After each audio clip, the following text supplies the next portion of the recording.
Nou disc de José Galisteo, Luces y Sombras, és el nou treball del cantant viladecanenc. El segon disc d'estudi de l'artista és un disc inèdit. Després de Remember, el seu primer àlbum de versions, José es reinventa i edita el seu primer treball en castellà.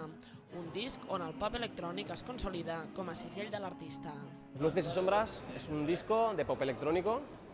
Es un estilo que en el caso de solistas masculinos en este país no hay muchos, ¿no?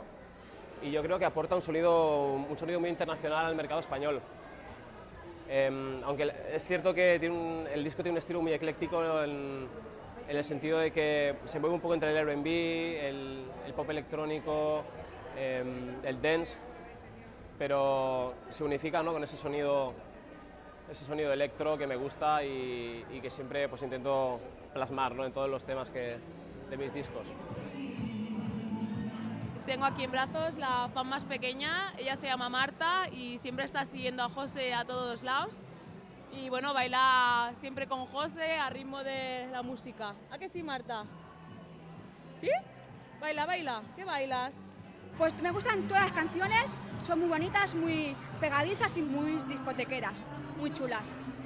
Porque canta bien, por guapo, por ser de Viladecans, por muchas cosas. Y porque lo vale.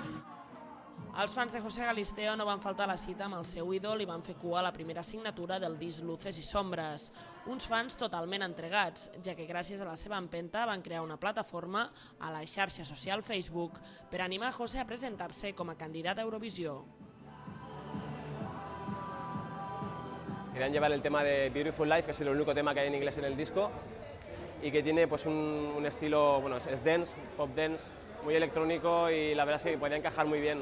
Era muchísimo apoyo en torno a esto y entonces eso nos hizo plantear esta opción a mí y a la discográfica, ¿no?, para presentar el tema. De hecho ya lo hicimos, presentamos el tema a Radio Televisión Española hace un mes de forma formal. A ver, yo espero que llegue por lo menos a una buena posición, ojalá vaya a Eurovisión, creo que se lo merece, es una gran oportunidad para él.